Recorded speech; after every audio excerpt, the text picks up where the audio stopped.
Hello YouTube, you know in the bedroom here, your guitar junkie. So I pulled this off the wall today, and just to really compare 24 fret to a 22 fret.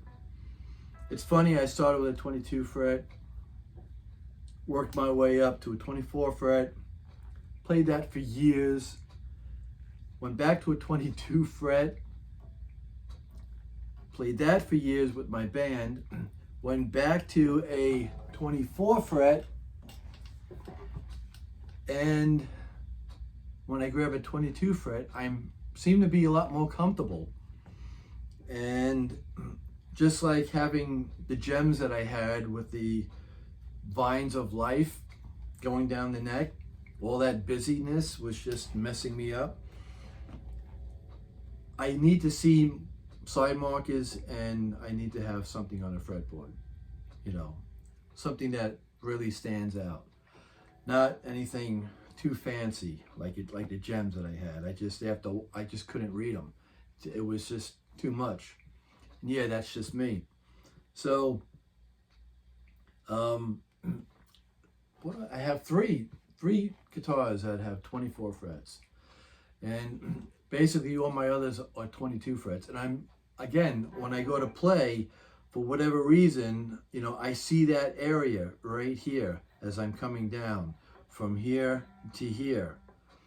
And sometimes with a 24 fret, you know, in my mind I get a little confused, and I'll swing up here and go, uh-oh, you know, what did I do? Because I see the 2 extra frets. So yes, it's just a mind memory kind of thing. So I've been looking at a lot of different kind of guitars, and, you know, shopping around, and I'm looking at used stuff.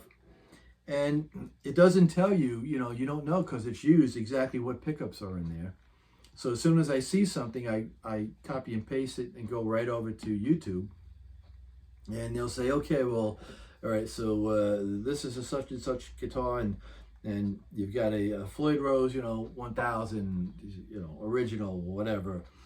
And then you'll have a Damasio in the bridge, and then, or a Seymour Duncan in the bridge, and then something like that. And they'll say, like, yeah, it's a Duncan 59 in the neck, and it's a you know, shredder super distortion in the bridge, or it's a JB in the bridge, and stuff like that. I found one that I don't remember what it was, where they said it's got a tone zone in the neck, and I was like, ooh, that's like 14 ohms.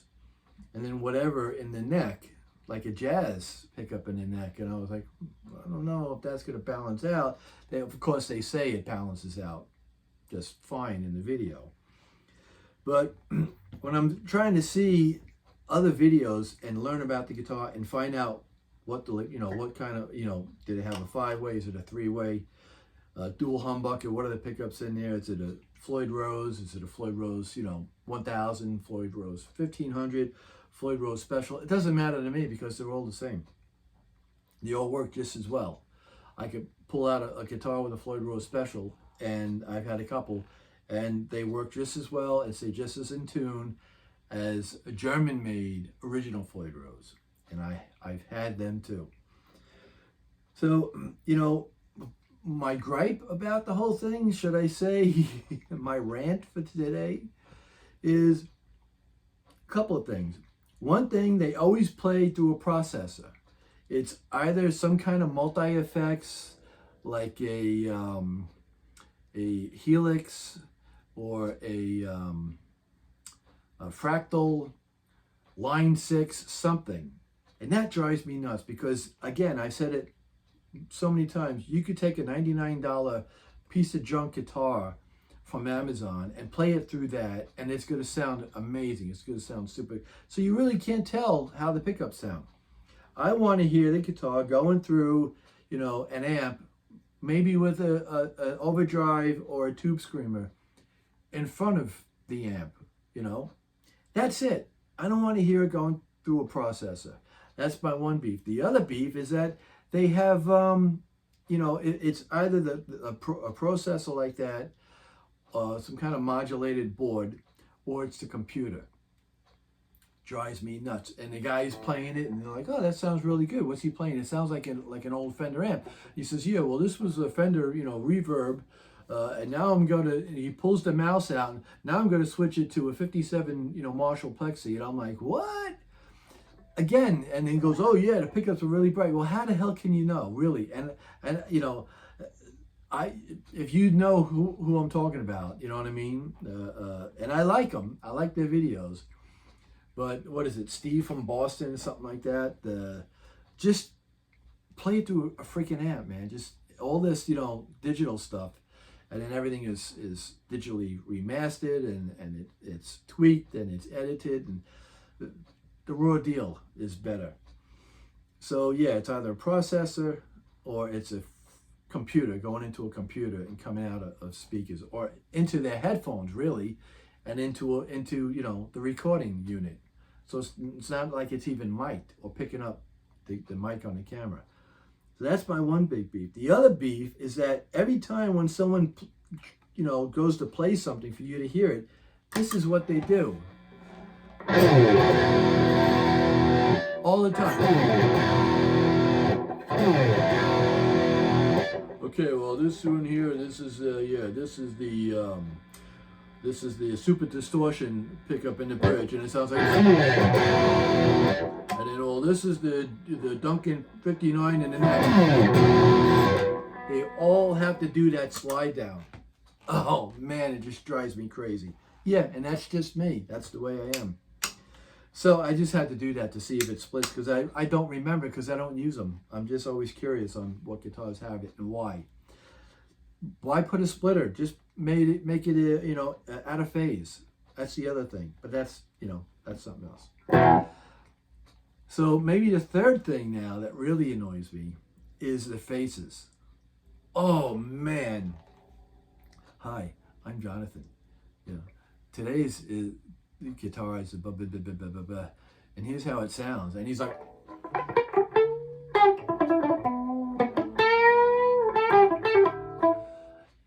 or it's the guys that look like they're in pain. Oh, I just hit myself. So yeah, those three things, pet peeves. If they could avoid that, just play it right through an amp. Maybe have a pedal, maybe have an overdrive to stack it, to really thicken it up, and then maybe a delay, leave out the all the time, and calm down on the facial expressions. You're not having a baby, you're not having sex, and you didn't step on a tack as far as I know. So yeah, that's just me. So yeah, I don't. This is a backing track I put on my loop pedal a while ago, and I'm just rifling through. I don't know how many presets, up to 40, I think, and I have a handful that I like to play all the time, and then I try to go through the entire set a couple of times a week. So because I'm basically playing for like 2-3 hours a day now. Yeah, I know, it's crazy, but this is what you do when you're retired, and your wife works, and there's nothing else really.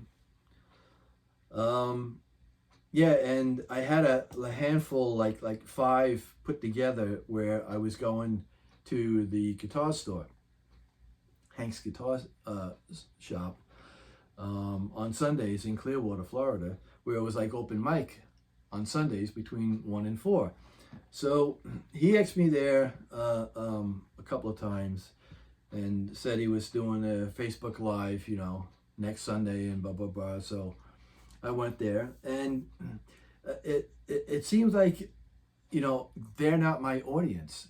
I'm the only guy that goes there and rocks out, and it's a shame, because when I went there the other day, I had some extra cables. I had a whole bunch of cables, and I had ones that I wasn't using, and I figured, well, let me drop them off. He could have them, because you can never have enough cables at a guitar store.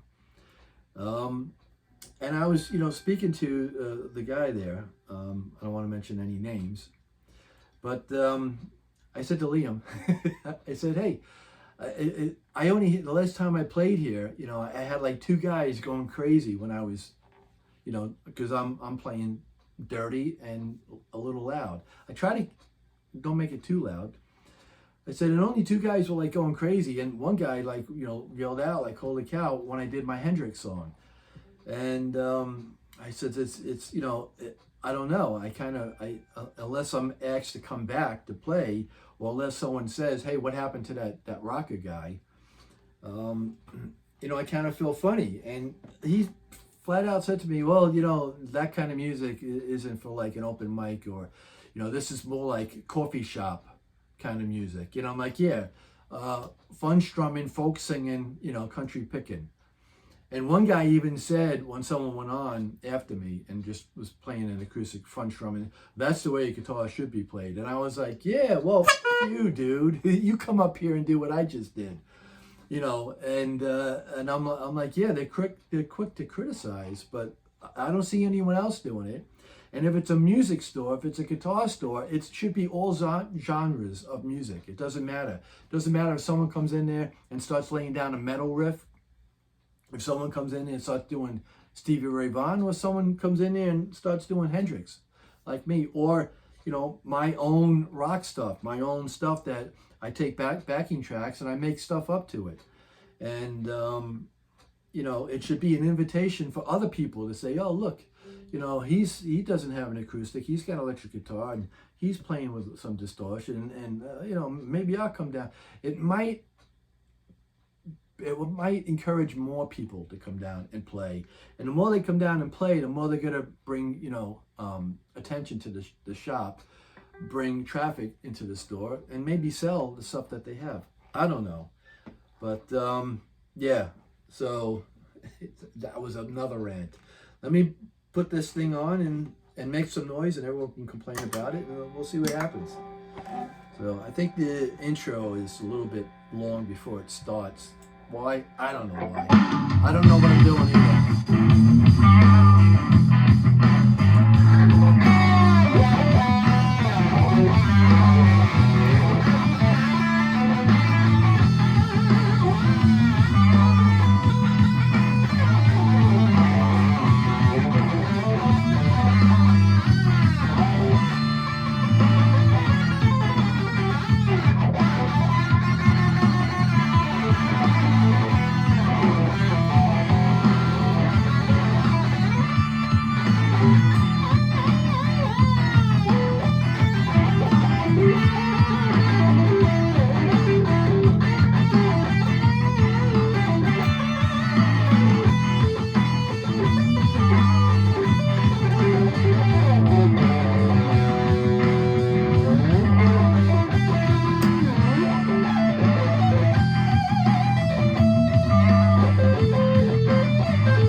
Oh man. See, it's suppressed.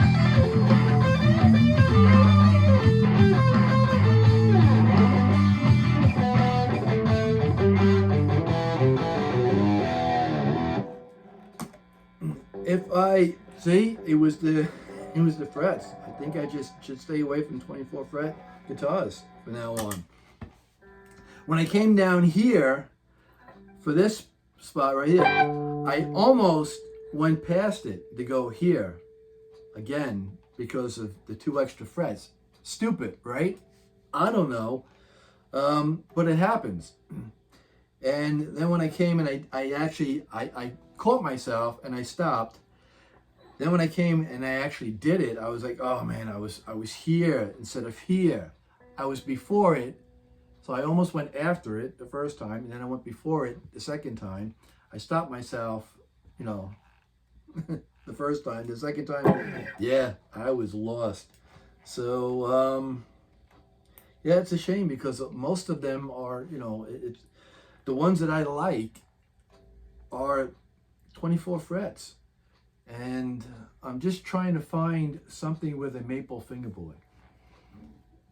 The only one that I have is my Squire Contemporary Gunmetal Blue with a Floyd Rose humbucker with a roasted maple neck and fingerboard.